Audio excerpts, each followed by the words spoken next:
Hi friends, எல்லாம் என்ன பண்ணுறீங்க? நான் வந்து இப்போ தான் மார்க்கெட்டுக்கு போயிட்டு வந்தேன் ஃப்ரெண்ட்ஸ். அதான் சரி உங்களுக்கு காமிக்கலான்னுட்டு எடுத்து வச்சுருக்கேன். இப்போ தான் அதெல்லாம் வாங்கிட்டு வந்து வீட்டில் வச்சுட்டு எடுத்து வைக்கலாம், எல்லாம் ஸ்டோர் பண்ணி வச்சிடலான்னுட்டு எடுத்து வச்சுருக்கேன். பாருங்கள், அந்த அவரைக்காய் 20 ரூபா,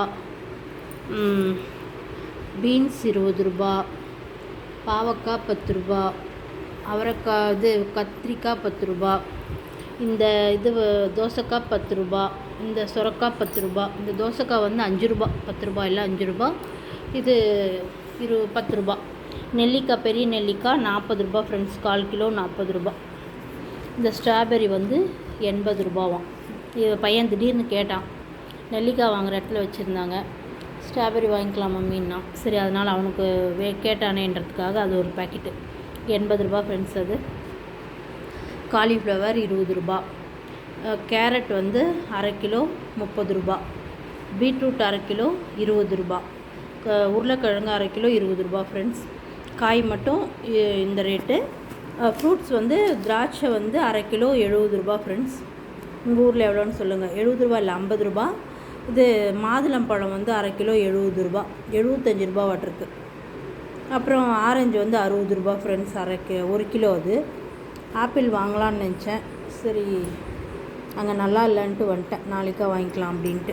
பூண்டு பாருங்கள், பூண்டு 1/4 கிலோ 50 ரூபா ஃப்ரெண்ட்ஸ்.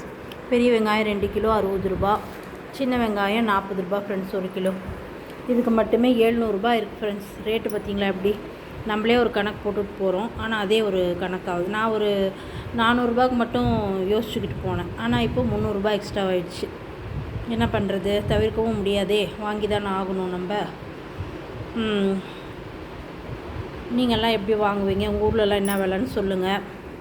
ஸ்டோர் பண்ணி வைக்கும் போது காய்ங்களை, பீட்ரூட் ஆகட்டும், கேரட் ஆகட்டும், அதை வந்து இந்த நுனி இருக்கு இல்லையா, இந்த நுனியை கட் பண்ணிடணும்.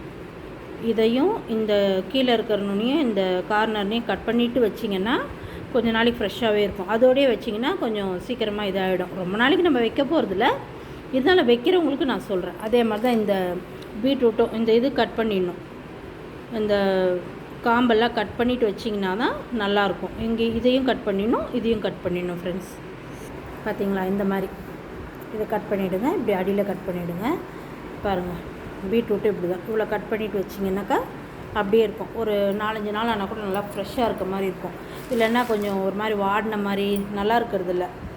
அந்த டிப்ஸை ஃபாலோ பண்ணி பாருங்கள், எப்படி இருக்குதுன்னு சொல்லுங்கள். ஓகே ஃப்ரெண்ட்ஸ், பாய். நான் இதெல்லாம் இப்போ ஸ்டோர் பண்ணி வைக்கணும். சாதம் கொஞ்சம் வைக்கணும், ஏன்னா மத்தியானமே சாப்பாடு செய்யலையே. சாதம் வச்சுட்டு தயிர் இருக்குது, அதை தான் ஊற்றி சாப்பிட்ணும். ஓகே ஃப்ரெண்ட்ஸ், பாய்.